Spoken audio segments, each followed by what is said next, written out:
Margaret stood in front of the old mirror in her childhood bedroom. The same mirror where she had practiced her first dance moves at age 12, where she had tried on her prom dress, and where she had gotten ready for countless family gatherings. Today felt different, though. Today was supposed to be the most beautiful day of her life.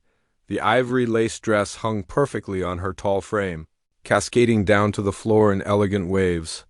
She had spent months searching for the perfect dress, visiting store after store, only to hear the same words over and over again. "We don't carry anything in your size. You might need to look at our special collection. Have you considered alterations?" Each shopping trip had been a reminder of how different she was from other brides. At 6 feet 2 inches tall, Margaret had always stood out in a crowd. As a little girl, she had loved being the tallest in her class. She could reach the highest shelf in the library, help her teacher hang decorations, and always had the best view at school assemblies. But somewhere along the way, being tall had stopped feeling like a superpower and started feeling like a burden. She remembered her high school graduation, when she had to bend down awkwardly to receive her diploma from the principal. The photographer had struggled to fit her in the frame with her classmates. Even her own mother had suggested she wear flats to make the photos look more balanced. That day, Margaret had realized that the world wasn't built for people like her. Now, smoothing down her wedding dress for what felt like the 100th time, those same old feelings crept back in. She turned to the side, checking her reflection. From every angle, the dress was beautiful, truly beautiful. The designer had worked with her to create something that flattered her height rather than hiding it. The long sleeves were elegant, the neckline was perfect, and the train flowed behind her like something from a fairy tale, but doubt gnawed at her stomach. Would people stare? Would they whisper behind their hands like they always did? Would David feel proud to have her on his arm, or would he feel embarrassed by how much attention they would draw? David, her husband. The word still felt strange and wonderful in her mind. They had met at a friend's barbecue 2 years ago. He was funny, kind, and had a laugh that made her feel warm inside. When he had asked her to dance that night, she had hesitated. "I'm pretty tall," she had warned him. "I might step on your feet." But David had just smiled and said, "I've got tough feet." They had danced to 3 songs that night, and Margaret had felt something she had never experienced before. She felt normal. She felt beautiful. She felt like she belonged in someone's arms. Their courtship had been sweet and simple. David worked at the local bank, and she taught 3rd grade at the elementary school. They would meet for coffee on Sunday mornings, take long walks through the park, and spend hours talking about everything and nothing. He made her laugh in ways she had forgotten were possible. When he proposed 6 months ago, it had been perfect. They were sitting on the porch swing at her parents' house, watching the sunset paint the sky in shades of pink and orange. "Margaret," he had said, taking her hand, "I want to spend the rest of my life looking up at you." She had cried then, not just because of the proposal, but because of those words. He wasn't asking her to change or shrink herself. He was asking her to be exactly who she was. The wedding planning had been a whirlwind. Her mother had thrown herself into the preparations with enthusiasm, making lists and checking details and fussing over every small thing. "This is my baby's special day," she would say, tears in her eyes. "Everything has to be perfect." But as the day approached, Margaret found herself worrying about things that other brides probably never thought about. Would she tower over David in the photographs? Would she have to bend down awkwardly for their first kiss as husband and wife? Would the guests spend more time staring at her height than celebrating their love? She had brought up these concerns to David a few weeks ago, while they were addressing wedding invitations at his kitchen table. "Do you think people will stare?" She had asked quietly, not meeting his eyes. David had looked up from his pile of envelopes, his pen frozen in his hand. "Stare at what? At us?" "At me, at how tall I am." He had set down his pen and reached across the table to take her hand. "Margaret, you're beautiful. You're the most beautiful woman I've ever known. If people stare, it's because they're amazed by how lucky I am." His words had comforted her then, but now Standing alone in her childhood bedroom, the doubts crept back in like shadows at sunset. She could hear the sounds of preparation downstairs. Her mother was giving last-minute instructions to her father about the flowers. Her sister was arguing with her teenage daughter about wearing the right shoes. Life was moving forward, time was ticking by, and soon she would have to face the world as a bride. The reception was being held at the old community hall, the same place where she had attended countless dances as a teenager. She remembered standing against the wall at those dances, watching other girls spin across the floor in their partner's arms. She had been asked to dance exactly 3 times in 4 years of high school. Each time she had to look down at her partner, feeling like a giraffe among ponies, but tonight would be different. Tonight she would be the center of attention for all the right reasons. Tonight she would dance with her husband, surrounded by family and friends who loved them both. Tonight she would finally feel like she belonged. She checked the clock on her nightstand. David had left an hour ago with his groomsmen, saying something about handling some business before the reception. She had wanted to ask what business could possibly be more important than arriving together at their own party, but she had held her tongue. Men did things differently, she told herself. This was probably some tradition she didn't understand. Her mother's voice drifted up from downstairs. "Margaret, honey, are you ready? The photographer wants to take some pictures before we leave." Margaret took one last look at herself in the mirror. The woman looking back at her was tall, yes, but she was also radiant. Her hair was styled in soft waves that framed her face perfectly. Her makeup was subtle but elegant. Her dress fit like it was made for her because it was. She straightened her shoulders and lifted her chin. Tonight was her night. Tonight she would dance with her husband and celebrate the beginning of their life together. Tonight, nothing else would matter except the love they shared. Taking a deep breath, Margaret picked up her bouquet and walked toward the door. Whatever happened at the reception, she would face it with grace and dignity. After all, she had been preparing for this moment her entire life. Margaret stepped out of her father's car and looked up at the old community hall. The building hadn't changed much since her teenage years. The same brick walls, the same wooden doors, the same string of lights that someone had hung around the entrance for special occasions. Tonight, those lights twinkled like stars, and white ribbons fluttered in the evening breeze. Her father offered her his arm as they walked toward the entrance. "You look absolutely stunning, sweetheart," he whispered, his voice thick with emotion. "I'm so proud of you." Margaret squeezed his arm, grateful for his steady presence. Her mother walked beside them, fussing with the train of the dress and making sure everything looked perfect. "Remember to smile," her mother said softly. "This is your moment to shine." The moment they stepped through the doors, Margaret felt the weight of dozens of eyes turning toward her. The hall was beautifully decorated with white flowers and soft lighting. Round tables covered in cream-colored tablecloths filled the space, each one surrounded by guests dressed in their finest clothes. A small band was set up on the stage at the far end, playing gentle background music, but it wasn't the decorations or the music that caught Margaret's attention. It was the way conversations seemed to pause as she walked by, the way people's eyes followed her movement across the room, the way heads turned and then quickly turned away when she looked back. She had expected some attention, of course. Every bride was the center of attention at her own wedding reception. But this felt different. This felt like the kind of attention she had spent her whole life trying to avoid. Margaret smiled and nodded at familiar faces as she made her way through the crowd. Mrs. Johnson, from the grocery store, waved from across the room. Her old math teacher, Mr. Peterson, raised his glass in a toast. Her cousin Lisa hurried over to give her a hug and tell her how beautiful she looked.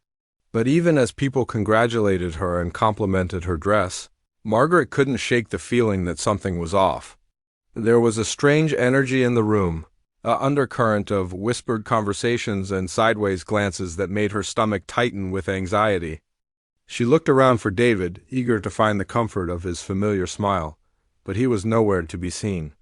Someone mentioned that he had arrived earlier with his groomsmen and was probably somewhere in the crowd, but Margaret couldn't spot him among the sea of guests. Feeling suddenly alone despite being surrounded by people, Margaret made her way to the gift table near the front of the room. She busied herself straightening the already perfect display of wrapped packages, trying to look occupied while she searched the crowd for her husband. That's when she heard it. "I swear, she looks like a scarecrow in that dress." The voice came from somewhere behind her, sharp and clear despite the background noise of the party. Margaret's hands froze on the gift she was pretending to adjust. Her heart began to beat faster. I know love is blind, but come on," the voice continued. Poor David, having to crane his neck up just to kiss his own wife. Laughter followed, the kind of mean-spirited laughter that Margaret remembered from high school hallways. She turned slightly, trying to see who was speaking without being obvious about it. A group of women stood about 10 feet away, their heads close together in conversation. Margaret recognized David's sister-in-law, Patricia, in the center of the group. She was a petite woman with perfectly styled hair and a smile that never quite reached her eyes. The other women were friends of David's family, people Margaret had met only a few times during the wedding planning process. She should have worn flats, another woman said, her voice carrying easily across the space between them. At least then she wouldn't tower over everyone like some kind of basketball player. Or maybe David should have stood on a box during the ceremony, Patricia added, causing another round of laughter. Margaret's cheeks burned with embarrassment. She wanted to disappear, to find a quiet corner where she could hide until the cruel comments stopped. But she was trapped at the gift table. Surrounded by people who might notice if she suddenly fled, she tried to focus on the gifts in front of her, reading the name tags and trying to remember which relatives had given what. But the voices behind her continued, each comment like a small knife cutting into her confidence. "I heard she played basketball in high school," someone was saying. Probably the only sport she could play with those long legs. "Well, she certainly didn't play anything that required grace," Patricia replied. "Did you see her walking down the aisle? Like watching a baby giraffe trying to figure out how to walk." Margaret's hands trembled as she reached for another gift. The beautiful confidence she had felt in her childhood bedroom was melting away, replaced by the familiar shame and self-consciousness that had plagued her for years. She glanced around the room again, desperately searching for David. Where was he? Why wasn't he here beside her, protecting her from these cruel words? She needed him now more than ever, needed his reassuring presence and his kind words about how beautiful she looked. But David was still nowhere to be seen. More comments drifted her way throughout the evening, each one chipping away at her happiness. She heard whispers about her shoes, about her hair, about the way she had to duck slightly when walking under the decorative archway. People speculated about their future children, wondering if they would inherit her height. Someone even made a joke about needing a ladder to hang Christmas decorations. Margaret tried to smile and pretend. She couldn't hear them. She moved through the crowd, accepting congratulations and making small talk, but the joy was slowly draining out of the evening. Every conversation felt strained. Every smile felt forced. She found herself gravitating toward the elderly guests, the ones who seemed less interested in gossiping and more interested in simply celebrating. Her grandmother's friends welcomed her with warm hugs and genuine compliments. They talked about her dress, about the beautiful ceremony, about how happy she looked, but even their kindness couldn't completely drown out the cruel whispers that seemed to follow her wherever she went. As the evening progressed, Margaret noticed that the comments weren't just coming from Patricia's group. She caught snippets of conversation from other tables, other clusters of guests. It seemed like her height had become the unofficial topic of discussion for the evening. "She's even taller than I remembered," she heard someone say. "Those poor wedding photos," came another voice. "I wonder if they'll have to buy a taller bed." Someone else joked. Each comment felt like a physical blow, and Margaret found herself hunching her shoulders slightly, an old habit from her teenage years when she had tried to make herself appear smaller. She was doing it again, that automatic response to feeling too big, too noticeable, too much. The worst part was that David still hadn't appeared at her side. She had caught glimpses of him across the room, laughing with his college friends, his tie loosened and a drink in his hand. He looked relaxed and happy, completely unaware of the storm of cruel comments swirling around his new wife. Margaret made her way to an empty chair at a table near the back of the room, hoping to catch her breath and gather her composure. The beautiful day she had dreamed of was turning into a nightmare of whispers and stares, and she didn't know how to make it stop. As she sat there, watching the party continue around her, Margaret wondered if this was how the rest of her life would be. Would she always be the subject of whispered comments and sideways glances? Would she ever find a place where she could feel normal, accepted, beautiful? The questions swirled in her mind as the cruel whispers continued to echo in her ears.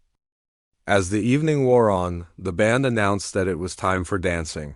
Margaret's heart lifted slightly at the words. Dancing had always been one of her secret dreams, even though she had rarely gotten the chance to do it. Maybe this would be the moment when the night turned around. Maybe once she was in David's arms, swaying to their favorite song, all the cruel whispers would fade away. The band struck up a slow, romantic melody, and couples began to make their way onto the dance floor.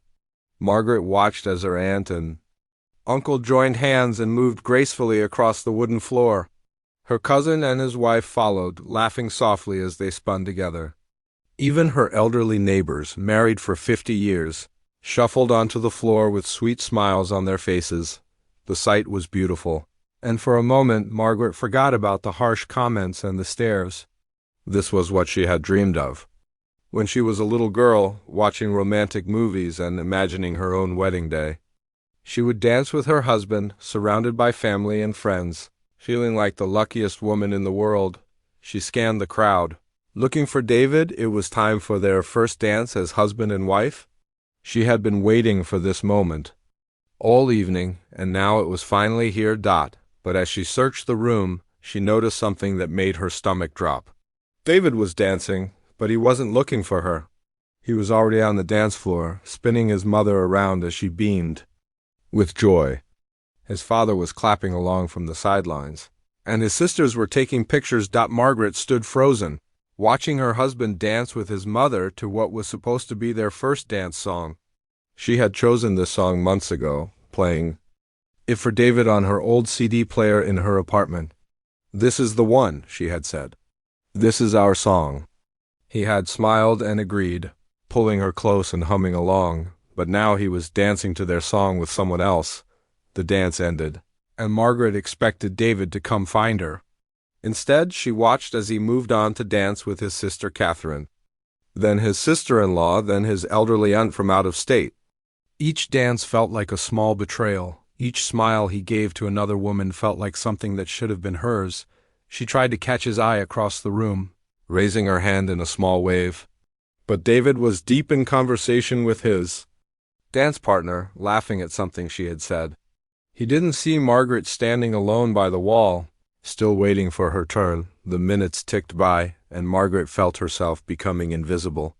Friends and family members danced past her, caught up in their own conversations and their own joy. She smiled and nodded when people spoke to her, but inside she felt like she was watching the party from behind a glass wall. Finally, she saw an opening. David had finished dancing with his aunt and was standing near the edge of the dance floor, adjusting his tie and wiping his forehead with a handkerchief. This was her chance. Margaret straightened her shoulders and walked across the room, her long dress swishing around her legs. She tried to ignore the way some people watched her move, tried to forget about the comments she had heard earlier. This was her husband, and she was going to dance with him at their own wedding. "David," she said softly, approaching him with what she hoped was a confident smile. He turned toward her, and for a moment she saw something flicker across his face. Surprise? Guilt? She couldn't quite tell. "Oh, hey, Margaret," he said, his voice slightly breathless from dancing. "You look beautiful tonight." The compliment should have made her happy, but there was something distant about the way he said it, like he was speaking to an acquaintance rather than his wife. "Would you like to dance?" she asked, extending her hand toward him. Her heart was beating fast, and she could feel her cheeks warming.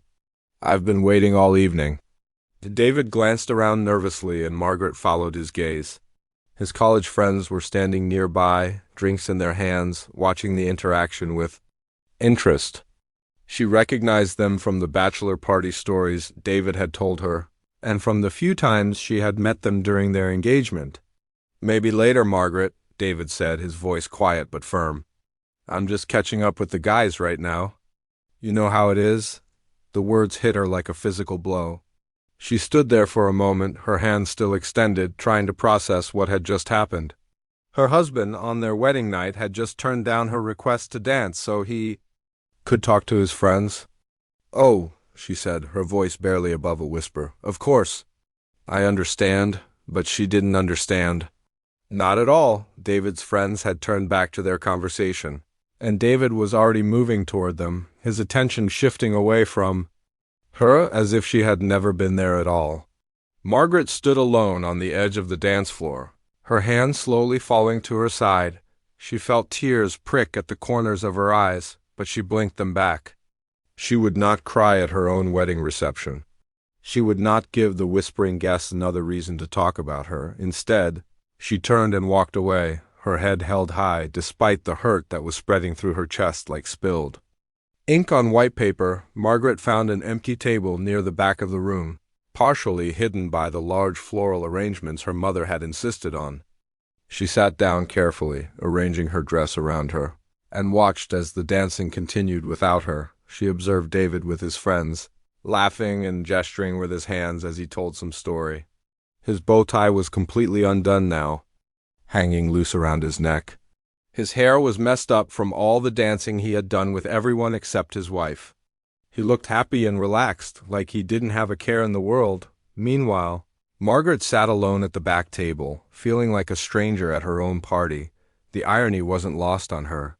This was the same community hall where she had spent so many high school dances, standing against the wall, watching other people have fun. She had promised herself that her wedding would be different. She had imagined herself finally being the center of attention for all the right reasons, finally being the one who belonged on the dance floor. But here she was, 28 years old and married, and she was still the wallflower. She watched as couple after couple danced past her table. Some were young and energetic, spinning and laughing as they moved to the upbeat songs. Others were older and more sedate, simply swaying together with their eyes closed, lost in their own world of love and contentment. Margaret wondered what it would feel like to be held like that, to feel so secure in someone's arms that the rest of the world faded away. She had thought she would find out tonight. She had thought David would want to hold her close and show the world how proud he was to be her husband. Instead, she was learning that marriage might not be the answer to all her problems, that even having a husband didn't guarantee she would never feel alone again. The evening stretched on, and Margaret remained at her table, watching the celebration happen around her. Occasionally, someone would stop by to congratulate her or comment on how beautiful everything looked. She would smile and thank them, playing the part of the happy bride. But inside she felt hollow. She thought about the vows they had exchanged just hours earlier. David had promised to love and honor her, to stand by her side through good times and bad. But where was he now, when she needed him most? When the cruel comments were flying and she felt more alone than ever? As the night wore on, Margaret began to wonder if she had made a terrible mistake. She had married David because he made her feel normal, because he had seemed to accept her as she was. But maybe she had been wrong. Maybe he was just as uncomfortable with her height as everyone else, and he had been too polite to say so during their courtship. The band announced that they would be taking a short break, and the dance floor began to empty. Margaret sat in her chair, surrounded by the remnants of what should have been the happiest day of her life, and tried to figure out what to do next. She had never felt more alone in her life. The evening was winding down, and Margaret could feel the weight of disappointment settling in her chest like a stone. She had been sitting at the back table for what felt like hours, watching the celebration happen around her while she remained on the outside looking in. Her beautiful wedding dress, which had made her feel so confident that morning, now felt like a costume she was wearing to a party where she didn't belong. The band had played song after song, and couples had danced and laughed and held each other. close, Margaret had watched it all from her lonely table, still hoping that David would eventually remember his wife and come ask her to dance. But each time she looked across the room, he was still deep in conversation with his friends, his tie hanging loose around his neck. A drink in his hand, she had tried to make conversation with the few relatives who stopped by her table, but it was hard to focus on their words when her heart was breaking. Her elderly great-aunt had sat with her for a while, telling stories about her own wedding day 50 years ago. "The most important thing," she had said, patting Margaret's hand, "is that you marry someone who makes you feel like you're the only woman in the world." Margaret had nodded and smiled, but inside she was thinking about how invisible she felt. Even on what was supposed to be her special day, the hall was beginning to empty out. Some of the older guests had already said their goodbyes and headed home. Children were getting cranky, and parents were gathering up purses and coats. Margaret noticed her own parents across the room, her mother looking around with concern, probably wondering where her daughter had disappeared to. She should go over and say goodbye to the departing guests. She should be gracious and thankful, playing the part of the happy bride until the very end. But she felt so tired, so drained from trying to pretend that everything was perfect when it was anything but. The band leader stepped up to the microphone, and Margaret looked up hopefully. Maybe they would play one more set. Maybe there would be another chance for her to dance with her husband, to salvage something from this disaster of an evening. "Ladies and gentlemen," the band leader announced, his voice carrying across the half-empty hall, "we have time for one more song tonight. This will be our last dance of the evening, so find your partners and join us on the floor for a final waltz." Margaret's heart sank. The last dance. The traditional final moment of any wedding reception, when couples held each other close and swayed to a slow, romantic song. She had dreamed of this moment for months, imagining herself in David's arms as they danced to the final song of their wedding celebration. But as she looked across the room, David was still with his friends, showing no signs of ending their conversation. He seemed to have forgotten completely that this was their wedding, their special night. He was acting like it was just another party, another excuse to hang out with his college buddies. Margaret felt tears threatening again, but she blinked them back. She would not cry. She had made it this far without breaking down, and she would make it through the last few minutes with her dignity intact. She began to gather her purse, thinking she would quietly slip out and wait in the car while her parents said their final goodbyes. Maybe if she disappeared now, no one would notice that the bride never got her last dance. But as she was fumbling with her purse clasp, trying to keep her hand steady, she heard a gentle voice beside her. "Ma'am?" Margaret looked up, startled. Standing next to her table was a man she recognized but barely knew. Thomas, the quiet ranch hand who worked for her uncle's cattle operation. She had seen him at family gatherings over the years, always polite but never one to draw attention to himself. He usually stood at the edge of conversations, hat in hand, speaking only when spoken to. He was tall, she noticed, very tall. Maybe even taller than she was, though it was hard to tell with him standing and her sitting. His dark hair was neatly combed, and he wore a simple but clean suit that looked like it might have been borrowed or bought specially for the occasion. His face was weathered from years of working outdoors, but his eyes were kind. "I'm sorry to bother you," Thomas said, his voice soft and respectful, "but I believe this dance belongs to the bride." Margaret stared at him, not sure she had heard correctly. "I'm sorry, what?" Thomas's cheeks colored slightly, but he held her gaze. "The last dance, ma'am. I noticed you haven't had a chance to dance tonight, and I thought every bride deserves at least one dance at her own wedding." Margaret's heart began to race. She glanced around the room, looking for David, wondering if he would notice, if he would care. But he was still engrossed in his conversation, his back turned to her. "Oh, I couldn't," Margaret said quickly, her voice barely above a whisper. "I mean, thank you, but I should probably ... "Should probably what?" Thomas asked gently. "Should probably sit here alone while everyone else dances." The words weren't cruel, but they were honest, and they hit Margaret right in the chest. That was exactly what she had been planning to do. Sit alone, watch from the sidelines, and pretend it didn't matter. I don't want to impose, she said, her voice shaking slightly. I mean, you don't have to do this out of pity or anything. Thomas's expression grew serious. Ma'am, I'm not asking out of pity. I'm asking because I'd be honored if you'd dance with me, and because I think you deserve to feel special on your wedding day. Margaret felt something crack inside her chest. When was the last time someone had said she deserved to feel special? When was the last time anyone had made her feel like she mattered? She looked at Thomas's outstretched hand, weathered and calloused from years of hard work, but steady and sure.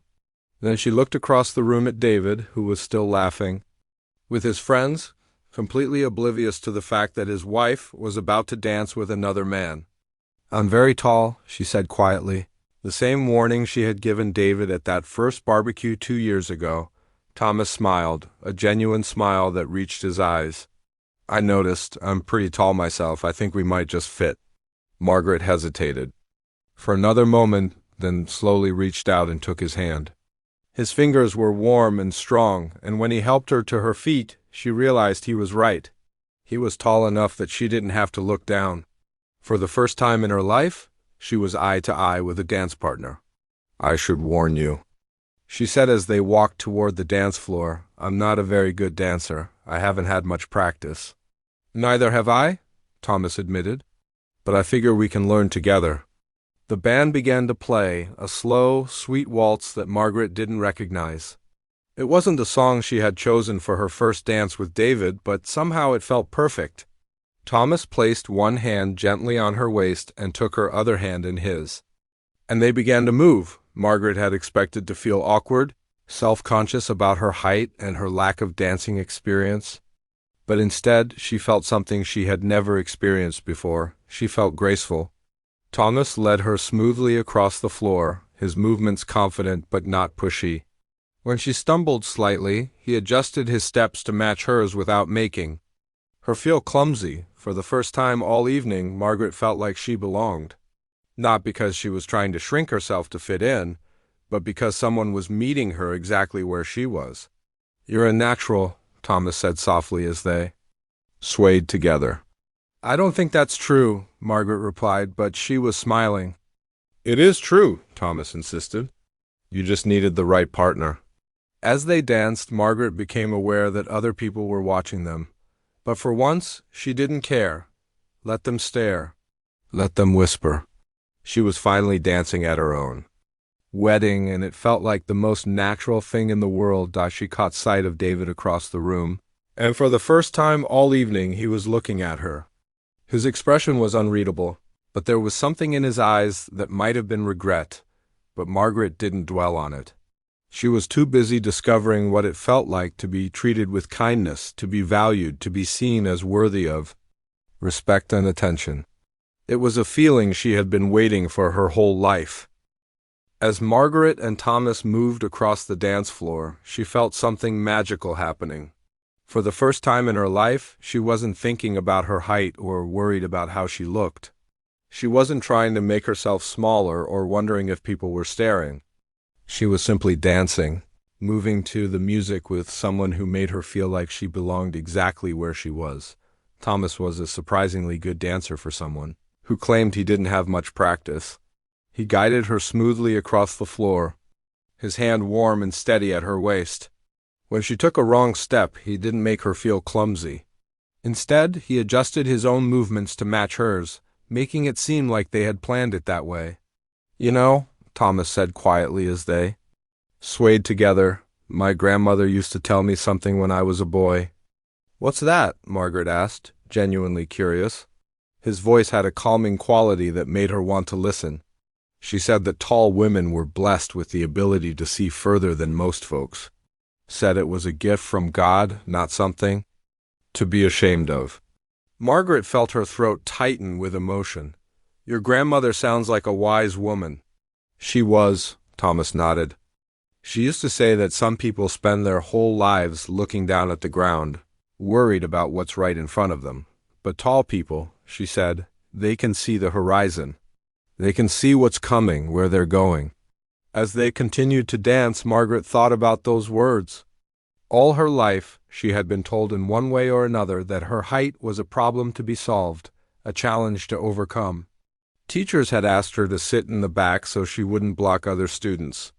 Photographers had asked her to crouch down or stand at an angle. Even her own family sometimes made jokes about needing a ladder to hug her, but Thomas was suggesting something completely different. He was saying that her height wasn't a flaw to be hidden or apologized for. It was a gift. "I've never thought of it that way," Margaret admitted, her voice soft over the music. "Most people don't," Thomas replied. "They're too busy trying to make everyone fit into the same small box. But the world needs people who can see further, who can stand tall and show others what's possible." Margaret felt tears prick at her eyes, but these weren't tears of sadness or embarrassment. These were tears of recognition, of finally hearing someone say what she had needed to hear her whole life. As the song continued, Margaret became more aware of the other couples around them. But instead of feeling self-conscious, she felt a strange sense of belonging. She and Thomas moved together like they had been dancing for years, their steps perfectly matched, their rhythm in sync. She caught glimpses of faces in the crowd as they turned.